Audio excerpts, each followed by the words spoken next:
Awesome. So we've just got into checkpoint number 2 with IDDQD. We have Nadir now switching off of the second Soldier 76, and he's gone up to Reaper. Really cool skin on the Reaper, actually. Bandito over there, but he's not really making anything. Again, it seems like Unknowns are constantly trying to get behind the enemy, like with the double tracer that we saw earlier. But like you said, the map is so one-dimensional in terms of, you know, heading straight on into the enemy that they haven't been able to get behind. So without the tanks, they just haven't seen any.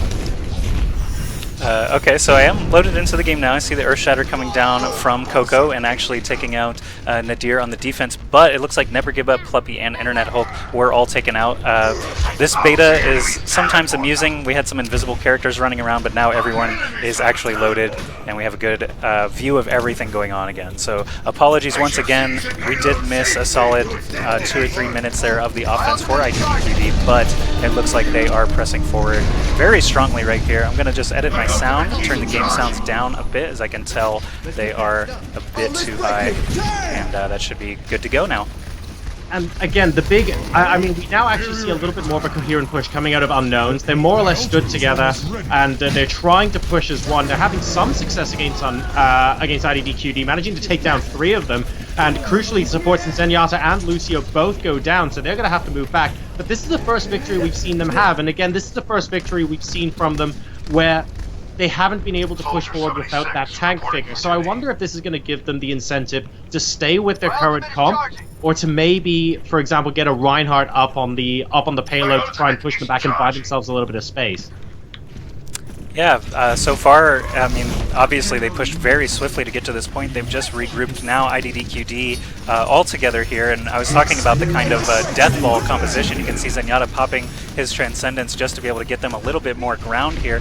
We do have the Double Tracer actually doing an okay job at pulling people apart. Cocco in the backline has to respond to those tracers. Even though he is a Reinhardt, it can be very difficult to swat at those blinking tracers. InternetHulk on Winston himself actually manages to push the payload a little bit further while he was alone, but Nadir on that Reaper is just a great tank buster, and he is going to be able to take down Winston once and for all. Go ahead. I think what's happened here is that now that they're actually inside the warehouse, I feel like there are a couple of more paths and a little bit more room, kind of, for Unknowns to maneuver. And it might well be that the composition that Unknowns have picked for this map really didn't do very well at the initial stages of Route 66, but now that they're inside and there are places to flank, the Tracers are doing all right, the Reaper's finding places to hide. There's the Nadir ultimate trying to come down with a bit of die. Ooh, got 3 kills. Actually there. Yeah. And once again, they managed to absolutely wipe IDDQD, so now their composition is really coming into its own, Joshy. Yeah, great for them, because there were 6.5 minutes left just in the garage here, and now it's down to only 3.5 minutes, so they've already, you know, cut that time in half with the composition that they do have. You can see the Tracers in the backline. Like 90 seconds, man. It was so fast. The Tracers in the backline right now are doing a good job once again, just keeping everyone at bay, but there's no contesting there. They really need to have someone contest on that payload, or Cocco by himself is going to be able to push it farther and farther, and all the action is happening to the left of the payload, while Cocco just sits comfortably on the payload. Finally, Nadir and the Tracers do come in. Kryw as well on Soldier with his ultimate managed to clean everything up, and that's another 40 seconds off the clock for IDDQD to be able to finish this push. So Mendo now, he's going to be moving on to just sniping a couple of characters off on McCree, but with the double tracer here, I wonder if he's going to actually find himself a little bit offside. He needs a bit of support. Cocco's finally bringing up the rear with Reinhardt, but he really needs to be in the thick of the action to get the shield down, and InternetHulk is buying a bit of time with Winston. So IDDQD are going to have some time to regroup, but Pluppie goes down in the meantime. Oh, and actually with Chips down as well, that's one of their 2 supports. Yeah, Cocco, I'm actually a little bit interested in the fact that he's still playing Reinhardt. I feel like perhaps another DPS would serve them better here. Just the fact that the 2 Tracers and the Reaper are constantly getting behind IDDQD. The Reinhardt shield, I mean, what is he blocking against? Normally, you block against the Soldier or the Widowmaker taking pot shots at your supports, but right now, you know, there's no front line to speak of. Everything is very, very detached. Everything's very separated. So Reinhardt, I'm not sure if that's the right choice. He does still have his Earthshatter ultimate available, though, so I think he is probably going to wait to be able to get the value out of that before switching. I would say maybe even a Diva or a second Winston could be more useful here, just because of the verticality here as well. Reinhardt can't, you know, go up on these ledges very easily, but we've seen InternetHulk hopping all around, jumping to the back line, trying to kill Tracers as quick as he can. But here we go. We got another big push coming in from IDDQD being contested by Winz on that Symmetra. Surprised to see Symmetra still actually on defense at this point, but providing those shields to the harassing tracers is super valuable for them. And the problem with waiting for Reinhardt to have a good opportunity to use the ultimate is they've got a minute 18 left, Joshy. I'm not sure he can kind of sit back and wait until there's a good opportunity to use the ult and then switch up and then still have time to make another successful cap on the payload. This kind of limits IDDQD almost to one more successive push, one character change, and that's going to be it. Now we come in with Transcendence to start the fight off. And, oh, instantly, actually, Mendo gets picked up by one of the tracers, so they're still doing a great job despite the support being in front there. Yeah, and actually I saw a couple of ultimates. You know, McCree's High Noon was shut down by that tracer. We got Pluppie with his visor up right now, actually getting a double kill. Cocco did drop that Earth Shatter just on a solitary Reaper earlier, but it did kill him, so it did the job. Right now, Soon is the last player standing for the defense, and despite holding this garage for 6 minutes straight, it looks like they are finally going to fall, unless they can contest in the next couple of seconds. Kryw and AKM coming in now to do just that, and it looks like they will pick off Cocco, the tank, Reinhardt there, AKM and Winz both falling, the two brothers. Soon, Kryw, and Unkoe all still standing though, 16 seconds left on the clock. This is probably going to go to overtime to determine whether IDDQD can set a time or not. Nadir is trying his best with Reaper to get right in the thick of the action, but he was more or less 1-on-5 in the middle there, and he's actually leaving Soon on Lucio to tank an awful lot of the damage that's on top of the payload. He's not going to be able to do it, and as a result, he will be able to post a time. Man, that was actually a very interesting ending there. The only switch that we really saw was Chips switching off from Zenyatta to Mercy there at the very end for the offense, while the defense stuck to their guns with the Tracers and the Reaper. Let's watch this play of the game by Nadir. This has to be the triple kill Death Blossom. Yes, excellent view of that. Good stuff from Nadir. I remember casting him in Phase 1. Cannot fully recall which team he was playing on at the time, but I do remember he was a very good McCree/Reaper, good damage dealer for that team back then as well. So the time set is 9 minutes and 2 seconds. I'll go ahead and add that to my little timer widget here, and we'll swap the sides on the overlay. So it did actually take a little bit of time. We're up to 9 minutes and 2 seconds for Unknowns to make a comeback. And what I find interesting about the half of the map we just saw compared to a lot of other Overwatch we tend to see is how stark the difference was in terms of the team compositions based on where they were in the map. Because the first two checkpoints, IDDQD absolutely stomped through. I realized, like, unfortunately the stream wasn't in the game for most of that, and you weren't either, Joshy, but they basically got to the second checkpoint steamrolling Unknowns in just over 90 seconds flat.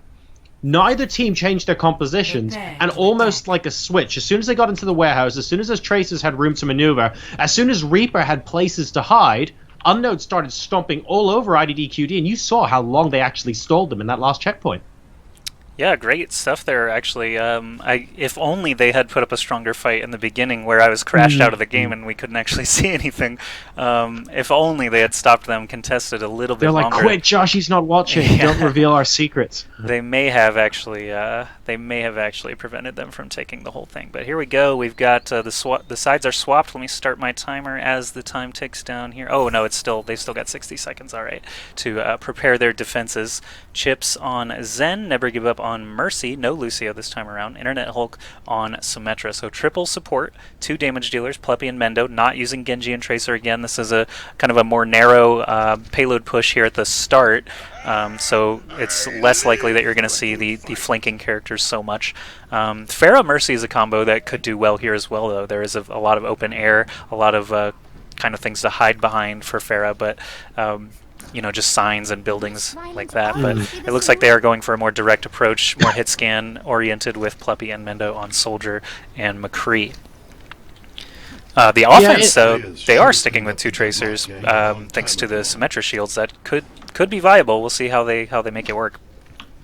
It's very much divide and conquer. The Tracers are going to be there to distract IDDQD as much as possible and maybe pull them out the center. And the idea is to have the Soldier 70 lay down enough cover fire that it's not actually possible for them to launch a coherent attack because they're busy being split. So I'm really keen to keep an eye on these Tracers and see what they do. Notice how they're sticking together as well. And they're both coming around deciding to try and overpower McCree and then get in behind. They're successfully buying space for IDDQD here. Yeah, it looks like the double soldier is actually going to work out for them here, at least at the start, but there's no real contention from IDDQD yet. It looks like they are going to play that corner. This is something that we commonly see on Gibraltar and other maps as well. Basically, you give them a little bit of space because the offense is respawning very, very close by. You don't want to push up too far and just allow them to walk right out the door while you have to run back a mile. So very common to give a little bit of ground here. Payload only has one real curve to get around here, though, for the first checkpoint, and looks like offense has not really been slowed down. They will have a lot of time to work with if they continue at this pace, so definitely feels good for Team Unknown so far. I see a good kill there by Unkoe onto Nbrgivup up on the rooftop there. Cocco, kind of the last man standing for the defense, and the enemy teleporter was taken out, so the offense just cruising through here. This has to be what the earlier round looked like, right? Yeah, this is really similar, actually, and I want to call out something I thought IDDQD did really well there, but didn't quite have enough time to execute. Symmetra had a really nice teleporter up just behind the sign on the rooftop. I really liked what was going on there, but unfortunately, only managed to get Cocco back through it before it was destroyed. If IDDQD had another 10 seconds and managed to group up there, they might have been able to put up some resistance before that checkpoint, but alas, we're going to be seeing more or less a mirror on this side as well. Yeah, I'm watching Nadir first person right now, as he does have his tactical visor available. Obviously, as casters, we can see the silhouettes of the entire enemy team basically grouping up, getting ready to push out and try to contest, but Soldier's looking right at them there in that top entrance, and now he's going to use his ultimate, forcing Chips to use his Transcendence to keep everybody alive. There's the other ultimate going off from Kryw, so both Soldiers actually doing a lot of damage here. Chips did a great job keeping his team alive, but now they are going to start to fall very quickly to the double Tracer, double Soldier. This offense looks very scary actually right now. They're going tankless, but the central unit here of Lucio and two Soldiers pushing the payload is pretty formidable, as well as that Symmetra being able to, you know, void ray anything that comes close with her left click.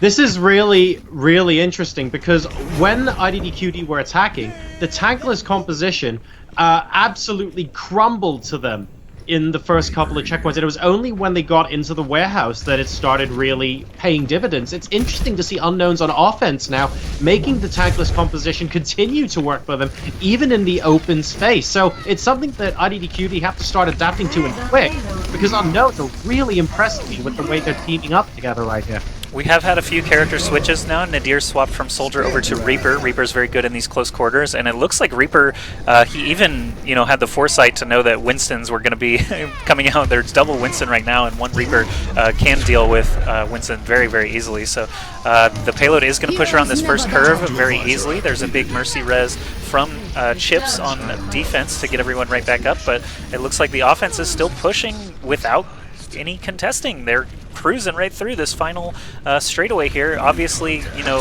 IDDQD did get to a point similar to this before a really big clash happened, but IDDQD leaping in now. They have swapped onto Zarya as well rather than the second Winston, but Team Unknown, just very, very surprising that they're able to get this far this fast already, and it looks like they're going to beat the time easily.